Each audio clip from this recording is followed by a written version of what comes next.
Hello, everybody.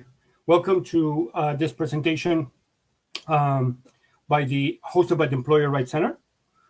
We have a very important discussion today. We're going to be discussing gender equity, as you know. We try to invite a wide range of people to this discussion, people from the local industry, from other nonprofits, people on staff. We hope to have a very lively discussion of how to make gender equity a reality today, or how to start having gender equity today. Very quickly, I would want to say a couple things about the Employer Rights Center. The Employer Rights Center was founded in 1999, and we have been a worker center, a resource center for all workers, regardless of their employment or immigration status. Our mission is to serve all workers, disadvantaged workers especially, in issues about employment, immigration, and health. And throughout that time, we have learned something very important, is that unfortunately, too many people in positions of power and too many people who are learning in their careers, they're in their institutional part of their life, meaning that they're going to university, they're not quite aware of how important it is to have a sense of gender equity in everything that we do. We see it in everyday work. We see it in places where you wouldn't expect to have it, meaning very professional settings, people that have been working in service industries for years, and they do not bring a question or a sense of what gender means at their own place of work. And I would say, unfortunately, the opposite. What happens too many times is that gender is used against people as opposed to being used as a positive. So what we see every day is people having an issue at work and you have something about their gender used against them to say, well, you know that you needed to be with your child, and I let you do that, but now you want to complain that I'm not paying you? When both rights are protected. Or, oh, you're pregnant, and now you want to mess the whole team because you want to go out in pregnancy leave? How are you not messing everybody's life? That was your choice. That wasn't everybody's choice. Why are you affecting the rest of the team? You really want to be seen as a person who drags everybody down? And unfortunately, this is not uncommon. This is common. And when that happens, unfortunately, most people don't feel comfortable coming through, because in our estimation, we don't have the kind of gender equity thinking at the governmental level, at the private institutional level, to know that for us to go from the culture where we don't have that kind of discussion to the culture where we do, we need to go from some deep-seated questions and some deep sort of reforms to be able to do that. And this is basically the reason why we want to have a monthly discussion, this same Tuesday of the month. This is the third Tuesday of the month, I think. We want to continue to have this discussion at 2, and we will update you and let you know what the topics are and who is going to be helping us present. But today we have two very important collaborators in this work. That for many reasons have been doing this work both explicitly and implicitly in everything that they do. And so first I want to make sure I introduce one of our board members. Her name is Terry Labinsky. She has been graciously volunteering her time to be able to have the institution that is bringing you this forward, and her amazing advocacy, not only in the United States but throughout the world. It's something that hope she shares with you, because she brings so much to the table that when we thought about having the discussions, we could think of a few other people that could say more. So we want to thank Terry for being here and participating. And Dr. Hei-ock Kim, she is the director of the Kim Center on Social Balance. And she's a collaborator. We had prior discussions like this one on Facebook Live. She has a large group of equity partners, which we are very honored to be one of those throughout the county. And she's bringing some, equity research and equity strategies, hopefully to bear on all of us. And so without any further ado, here is Dr. Hei-ock and Terry Labinsky to talk a little about how we can bring gender equity, start having gender equity at workplaces today. Thank you very much. Thank you, Alor. Thank you very much. I will open and talk a little bit about the Kim Center. We are a nonprofit based in San Diego with a national vision. Laura is absolutely right in that achieving workplace equity, both on the gender and racial / ethnicity level, requires effort from all sides. So our mission is fully dedicated to accelerating the achievement of equal status for all genders in the workplace. And what I talk about today with Terry, our hope is that both employers and employees can use this information to empower themselves and each other to work together and create a real cultural transformation. So I say that our mission is equal status for all genders in the workplace. We do use the gender lens, but we focus on multiple intersections. This means race. It also means ethnicity, socioeconomic background, sexual orientation. We do prioritize women because women are the largest marginalized group in every population. And most importantly, they're the only group whose equitable treatment benefits all other groups. It's kind of a superpower. So yes, we are inclusive of LGBTQIA plus and gender nonconforming populations. But when I refer to women, please know that this is the reason why, simply the size of their influence. Our signature initiative is called Gender Leap. It is 3 tools. There's an assessment, because in order to do anything about where you're going, you have to know where you are. So it's designed to evaluate equity levels at companies and in regions. Our playbook assigns goals and roles and timelines to all stakeholder groups. There's again that collaborative piece. So we need to involve leaders, we need to involve employees, shareholders, customers, however your company and your audience is designed. And then lastly, to fully integrate all the pieces together is an accreditation. And this is where companies respond to nationally standardized accountability metrics across sectors, industries, and regions, so that we can tell and companies can self-identify as moving the needle no matter where you are. If you're in Tulsa, Oklahoma, and you're looking at a company to either invest in, buy from, or work for in New York City, you know, and they have this accreditation badge, you know that they have met rigorous standards that everybody is held to, the same standards that everybody is held to. And at this point, I want to turn it over to my colleague Terry to talk about herself and her experiences. Hi, everyone. This is very strange for me. I'm much more of an in-person person, and I do have my flip chart up, so don't worry, it will seem that way. I wish that we could all be together, and I hope you'll all join in our chat today, because it's just so bizarre being at home all the time, isn't it?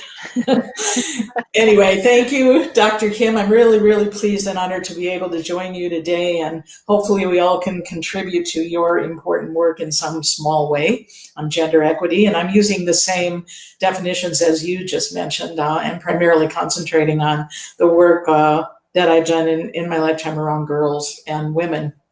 Also, I'd like to thank Alor for providing this opportunity. It's really exciting, and I think once I get used to this kind of a format, I'll probably like it a lot better. But for right now, I think that I really want to just say thank you to Alor and the Employee Rights Center.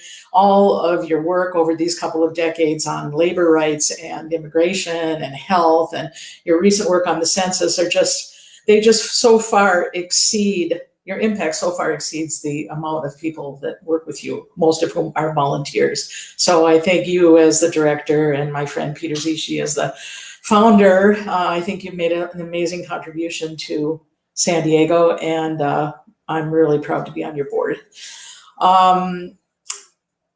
It's nice to virtually meet all of you. I asked for a couple of minutes to introduce a little bit more about my background, mainly because I think that it will help me to draw on examples and for you to see that we're not alone in this world or in this county.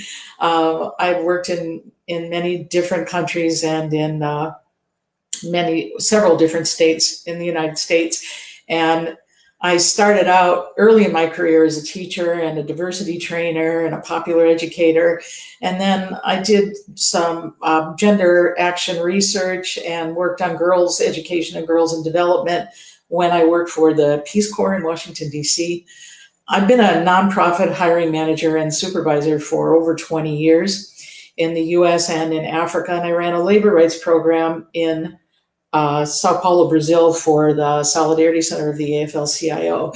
So when moving to San Diego in 2008, I worked at first as a school principal, and then since 2012, I have a swivel chair, I hope that doesn't annoy you. Since 2012, I've been a chief operating officer and chief of programs for 2 different nonprofits in San Diego. And again, I say this to say that if there is an employee concern out there or a labor rights violation or a workplace gender equity issue, I've probably seen it and I've probably had to deal with it. There are new things that come up, but right up, I would say straight through up to this year, up to 2020, I've seen that changing workplace, and all over the world, women struggle. All over the world, gender issues are addressed to varying degrees. And I also am answering these questions not just as a supervisor, but also as an employee, because I certainly in my lifetime and my long work history been discriminated against in the workplace, certainly with pay discrimination.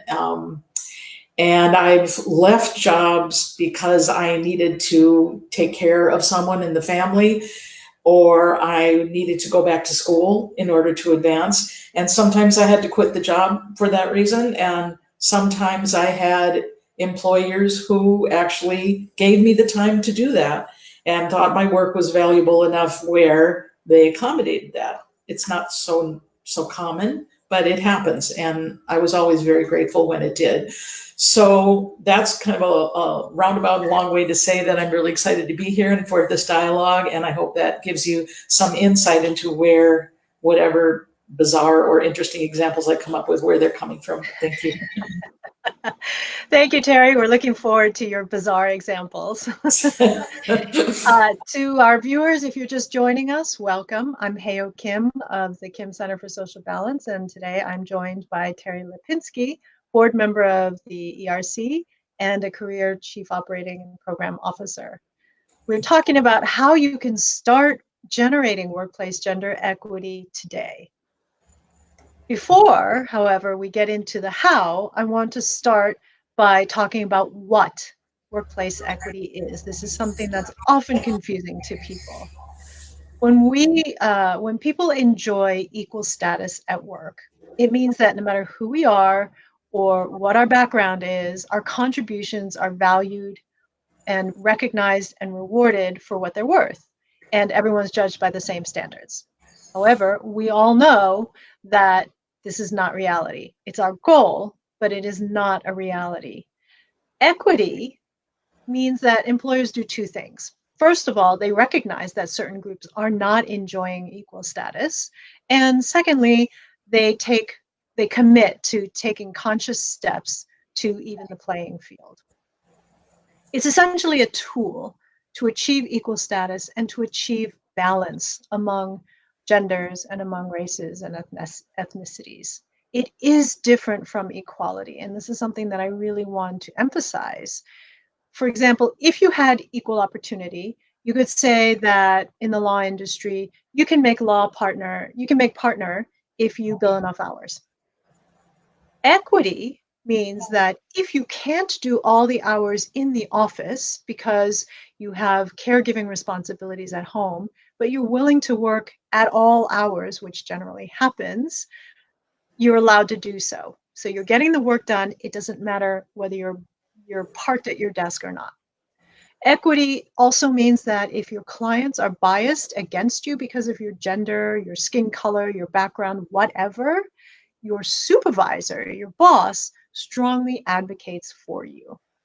Equity also means that if your colleagues were to not recognize your contributions because you look or act differently from them or from what they understand to be right, correct, successful, whatever, your supervisor pointedly gives you meaningful assignments and demonstrates their trust in you. This means this generates equal status. This creates a culture where everyone understands that your contributions are just as important as anyone else's and are rewarded by the same standards. At this point, we're going to put out a poll question. Does your company have a formal workplace equity initiative? We'd love to hear what experiences the audience is having. So the options are just yes, no, or we're just starting one.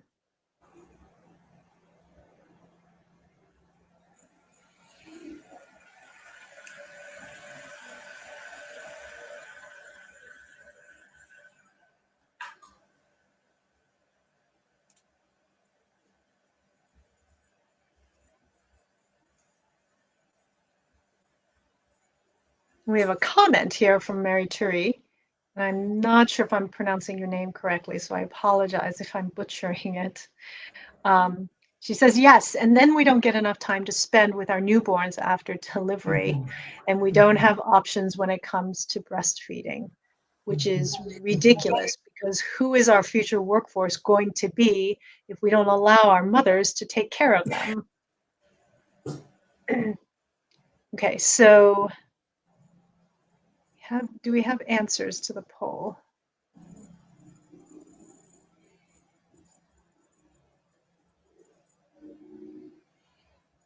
Laura, I'm not sure where I should be looking. Looks like we have a combination of yes, and we have just starting one, which is a good place to be. And then our second poll question, do you have a formal budget for this program? And if you don't have a program, go ahead and mark no. The third option is obviously yes, no, no, but I was asked to make the case for one. And this third point is very interesting to me. And I'll tell you the reason for asking this. If you have a budget, it indicates seriousness by your leadership for the program. If they start a program or tell you to start a program and don't give you money and resources, what exactly are they trying to accomplish? That's the question you need to ask. But if there is serious intent by the leadership, they're going to put resources in from the get-go. Maybe there's a pilot program or something, but there has to be money in there.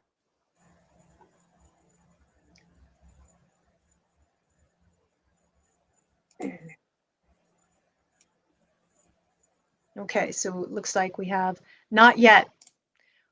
My hope is that if you need arguments to convince your leadership that you need money and resources, we will give you some of those today. For those of you who are just tuning in, I'm Hei-ock from the Kim Center for Social Balance, and I'm with Terry Labinsky. Terry's a board member of ERC and a career COO. Please, by the way, feel free to put questions in the chat as you think of them. We will try to answer them as we go, but we'll also allow time at the very end for questions.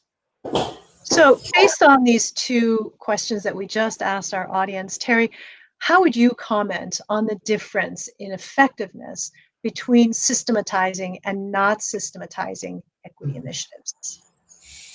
Well, I think it's not so different from many different phases that you go through in your work life when a new initiative comes in, and it's either going to be random because your boss told you to do it, or somebody had an idea, or a funder wants you to do it, or a donor wants you to do it, or a board member wants you to do it.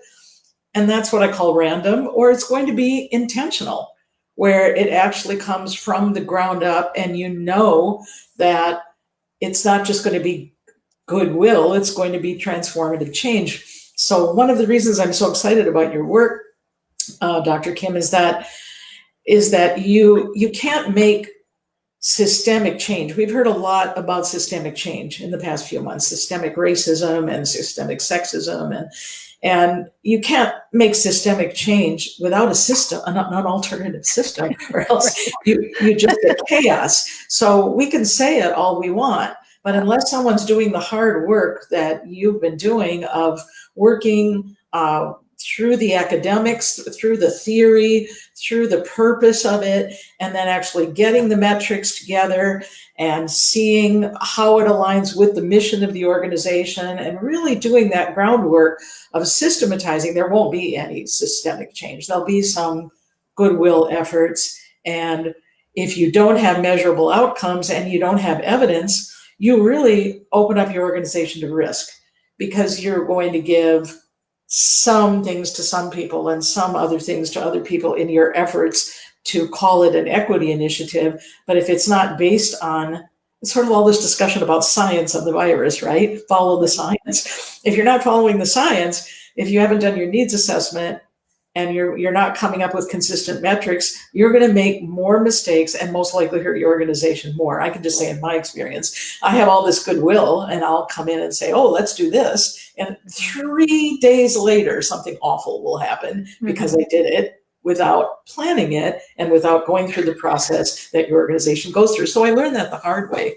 And that, I would say, the difference in effectiveness is a few good things happen, a few bad things happen if you just do it.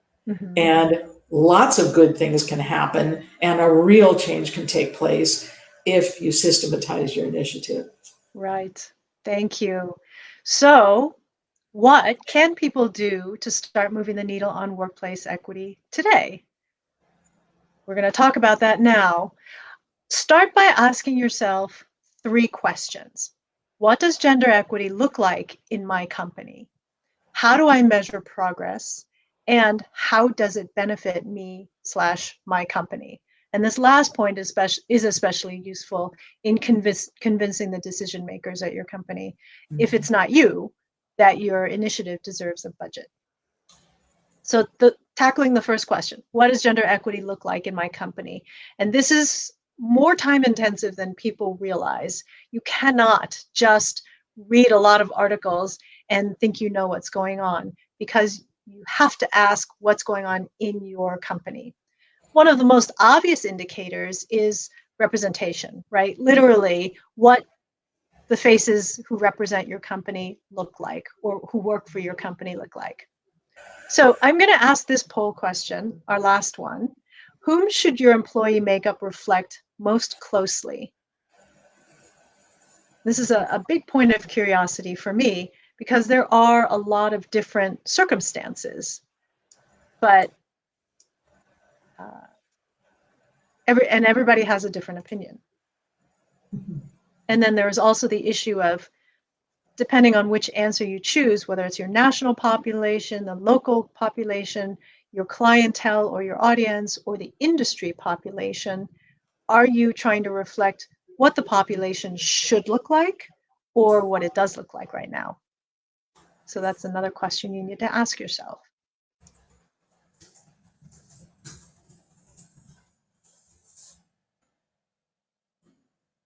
And while we're waiting for the answers, Terry, maybe you can tell us what you think. Sure. I struggled with this one because for me, it really kind of depends on where you're working and what your situation is. As I said earlier, I mean, if you're working in an environment that's if you're working in my field, which, you know, something between education, nonprofit, public service. So I went with, for my work in San Diego, I went with our clientele and audience, because my experience here has been that San Diego is a very local, even though it's a binational environment, it's very local. And I went between local population and clientele and audience.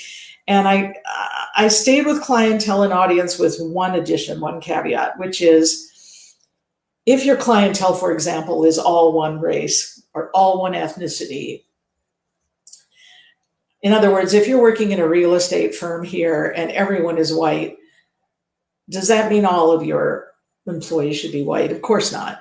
If you're working in an organization, and I say all genders in this, but if you're working, let's say, in a social service organization where most of the employees are women and most of the clientele are men, do you need to balance that? So I would say it depends on the situation, but that the most important thing is to be asked that question and to ask yourself that question and have a reason for why you're choosing one answer or another.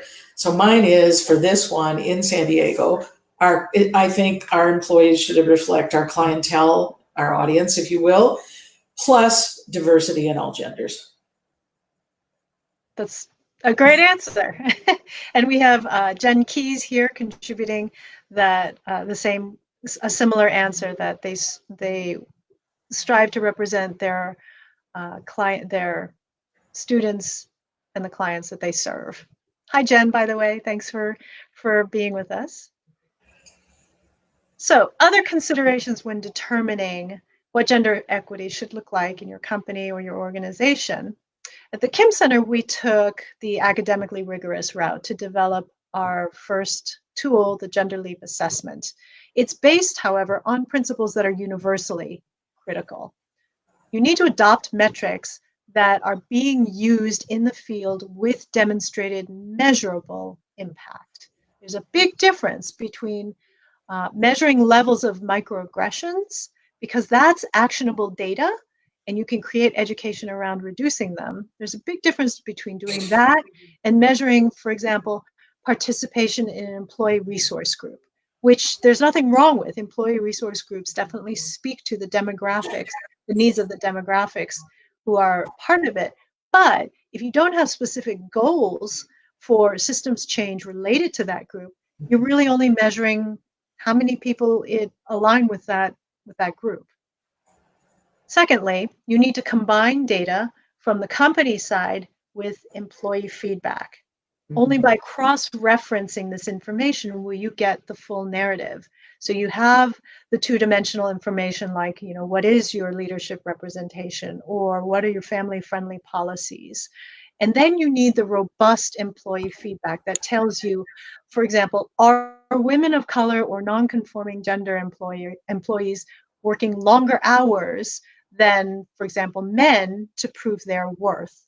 And this piece is particularly telling because evidence shows, and people, I've heard also a lot of people saying, employees whose worth is questioned, either subtly or openly or tacitly because of implicit bias, typically work harder and longer hours to prove that they can compete. Terry, I think you have some real life examples to speak to this. Many examples for that one. You made me think about when you do like sort of needs assessment and how you want it to be mission aligned and how you want. I have sort of a strange take on it, as I said, because of working in social service where there were so many women, and a lot of times it was the male employees who felt that they did not have a career path. Even though someone, let's say a man was brought in at the top, you still had this whole middle layer where the women were looking to that. So that's sort of establishing transparent HR policies around that and making sure that you have career paths for everybody, and using your database not just to measure your grants, your outcomes from your grants, but also all the things that you're talking about right now, that you can collect that data. And it doesn't have to be the top person in the organization. If someone had come to me in my COO role with a proposal to use the database to track more around gender equity and diversity, I would have been thrilled. And we would have worked with the staff to be able to not just report on how many men and how many women work there, but really get metrics that would show that we were mission aligned. And you can't be mission aligned for your clients, for the people you're serving, and not do it for your own staff. Right. So, yeah, which happens all the time. I mean, and people are working really hard trying to provide that, especially in education and social services, and then they don't have it themselves. Yeah. And so, you were mentioning about women, for example, working harder than men to prove their worth.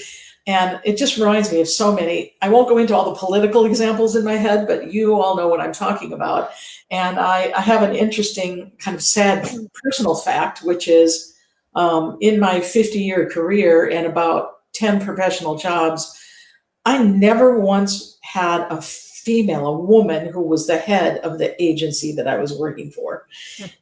And again, I won't say that didn't happen maybe a little bit before or a little bit after, but in my long experience, I didn't have anyone to look to in that way, a woman who I had immediate supervisors, but no one who was the head of the agency.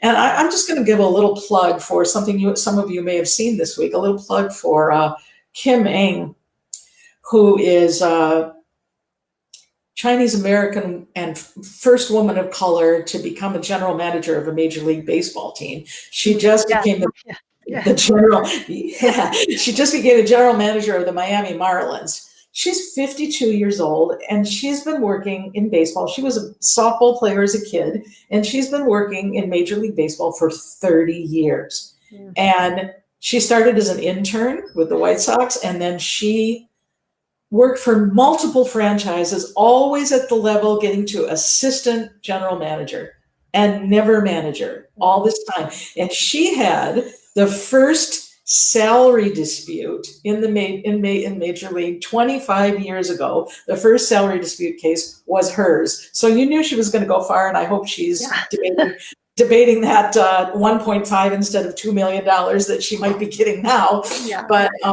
But she said it was decades of determination. Mm. Women come up through the ranks and they have to prove themselves over and over and over again. Yeah. And sometimes you'll see that someone's brought in from the outside, and now that's becoming, even women were coming in from the outside. But traditionally in my life, it was a man that would come in from the outside and be the head of the agency, and the women would just keep trying to creep up those ranks like Kim Eng until they finally reached midlife and maybe they got the position.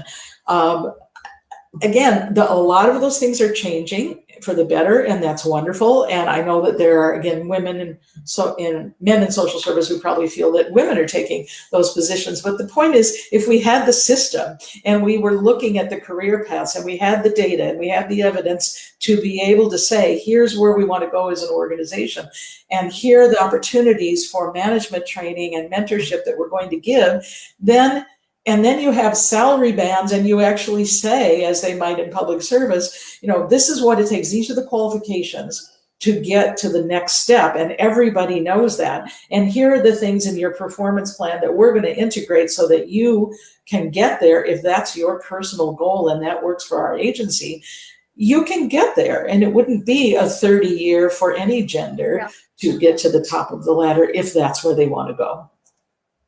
Which is a perfect segue into my next point, which is that when you're collecting data to measure change, you want to use a consistent set of data to track over the long term.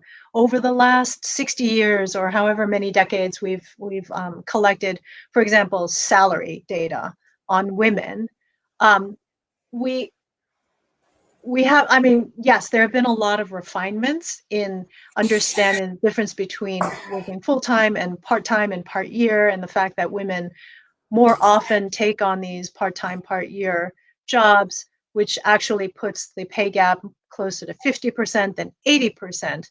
But the point is, we don't really have a consistent set of data that we've been tracking over all this time. So we have a general sense of where the salaries have gone and that they're better than they used to be, but we don't know what the barriers are, or for whom, or what the progress or lack of progress has been with those barriers. And that's why it's really important to systematize and to organize and to identify your goals. This way, we're not relying just on anecdotes and general impressions that to decide whether or not things are getting better. Yes. I just want to pause for a moment. If you're joining us now, I'm Hei-ock Kim from the Kim Center for Social Balance, and I'm with Terry Labinsky, board member of the ERC. We're talking about how to determine what gender equity should look like in your company. And we just covered some general principles for evaluating the status in your company and the importance of a 360-degree perspective. Now, I'm going to describe some of the questions that you should be asking from the company side or of the company side. Whatever you ended up deciding what your employee makeup should reflect, does your leadership reflect that too? Remember, you need a minimum of 30% representation to move the needle from any background. So you can't just put one Black trans woman on a team of white men and call it done. Do you have comprehensive work-family policies? Do you have a strong internal labor market? And that means things like hiring from within or internal job postings or management training programs. Very important question to ask. Do you have a team that has the technical skills to deliver beyond compliance? So if you're implementing blind screening of interview candidates or formal or informal sponsorship programs, mentorship programs, networking programs, can your team knowledgeably execute? And do you have enough diversity, for example, to create a diverse interview panel? I've heard of some companies getting around this by outsourcing their interview panels. They simply recognize that they don't have appropriate diversity within, so they're looking for a solution, which is great. You need to ask yourselves, how are we holding ourselves accountable? Publicly and or internally to your stakeholders, to your employees, to your other leadership. With GenderLeap, we also track family leave use, family benefit use. This is something that isn't typically collected by companies because it's not an insurance reporting requirement, but it really should be. It gives us the two-dimensional data, but it can also provide important signals as to whether taking family leave is affecting employees' pay and advancement beyond simply the amount of time that they're taking off. And it can also signal, if you look at whether men are taking family leave or not, it can signal the possibility that there are cultural barriers within your company that need to be addressed. On the employee side, you want to ask them at a minimum things like, do you believe this organization values your contributions? Do you believe you can openly use family benefits and still get promoted? How many hours a week do you work? And that gets back to the working harder question that we posed earlier. And analyze your results by groups. If you see significantly different levels of responses between, for example, Latinas and white men, it's something you want to look into further. And then finally, a full pay audit is recommended. But at the very least, evaluate what you know by position, gender, and race and ethnicity. That would be the absolute minimum. Again, for any new attendees, we just talked about what workplace gender equity looks like. And next, and we're going to launch into the next question you want to ask yourselves about in order to create workplace gender equity, how do I measure progress? And Terry was touching on this a lot just moments ago. The Kim Center's GenderLeap playbooks follow these core principles to get the best results in the most efficient way. Target your strategies based on your evaluation results. However you choose to evaluate what's going on, make sure that you're designing your strategies based on those results. Clearly outline roles and goals and timelines for all your stakeholder groups. A Harvard study has found that 75% of diversity trainings are failing or making things worse, which is worse. And part of that reason is because they only target one group. usually managers. You need to bring everybody in to the same level of buy-in. Base your strategy on methods with demonstrated success. There will definitely be a time where you'll need to be creative. So accomplish as much as you can right now with methods that have been proven to have impact. By the way, our Gender Equity Wiki at kimcenter.org is a useful resource. It's free, and it's free to become a member as well. And it has a lot of information about what companies are doing right now, as well as what research has shown works out of places like Harvard Business School. And then lastly, schedule your reevaluation. Do not allow it to just fall to chance. Schedule your reevaluation, and then, schedule your assessments, and then right afterwards, reevaluate your playbooks. Create long-term vision goals, but really short-term practical goals. And then this brings me to the last question that you want to ask yourselves. How does gender equity benefit my company? And you will need this to promote your initiatives, convince your leaders to commit resources, and get buy-in from all stakeholder groups. At this point, I'd love to get some real-life input from Terry. Real life. Well, you know, from the COO standpoint, if I think like a COO, it's all about minimizing risk, right? And the cost of that risk. So how does gender equity benefit my company? If you have less lawsuit, if you have less turnover, if you can educate and train and empower your staff, and as I said, let them see that there are career paths for them, and you have those transparent policies, you're much less likely to get into those situations where someone feels discriminated against, and not just feels, is. So from that standpoint, if you just want to think about risk, you would definitely minimize the risk. If I look at from my educator and programs perspective, as I said before, if your staff is working all day to help clients succeed and to have better lives, which is the mission of so many nonprofit organizations, and to decrease poverty and break destructive cycles, and if you really want everyone to have better lives, you want everyone to have better lives. What are you doing to support? What opportunities are you giving to your staff so that they're excited to be there and stay? And in doing that, how does that balance out with gender equity?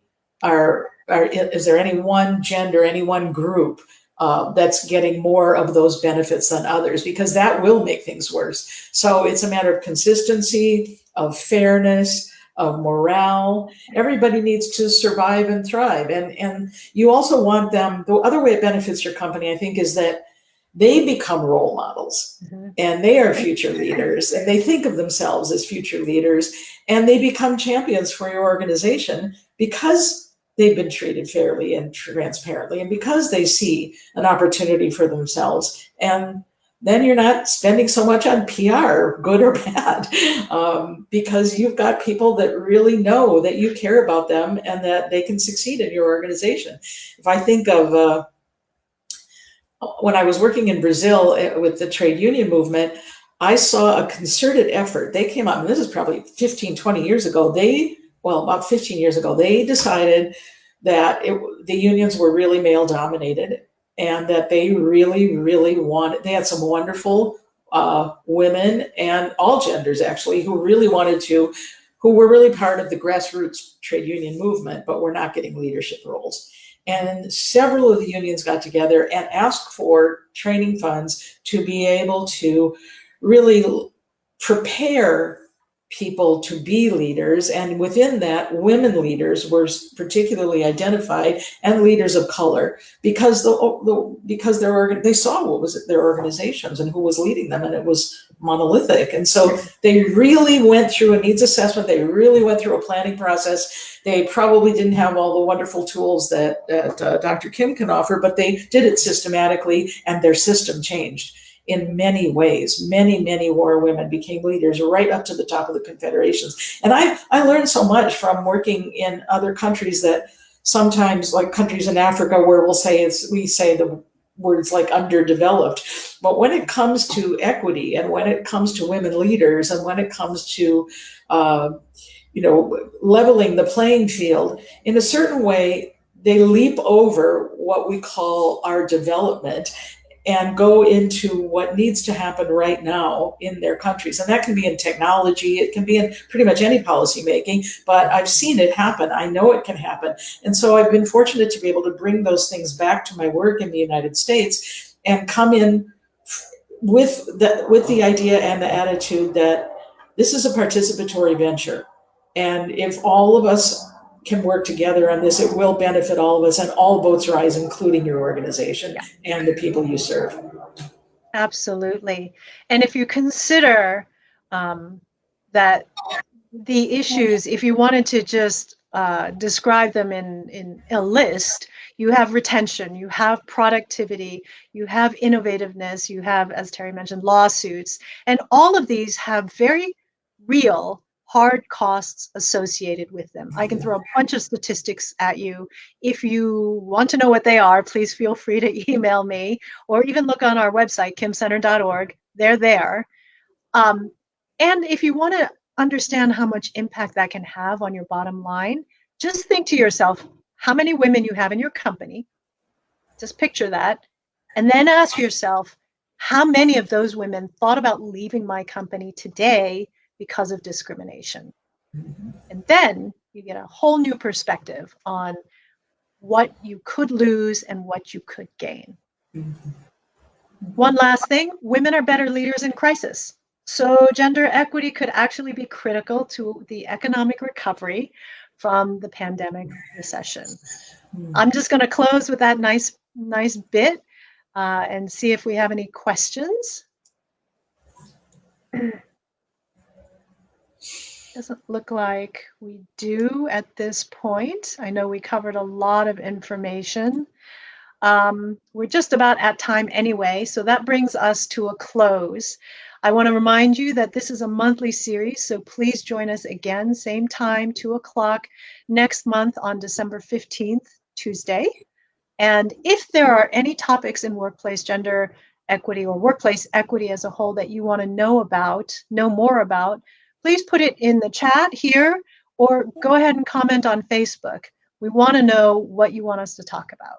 Thank you very much, and thank you so much, Terry, for being my collaborator in this. Foil. And we look forward to seeing you all next time. Bye-bye.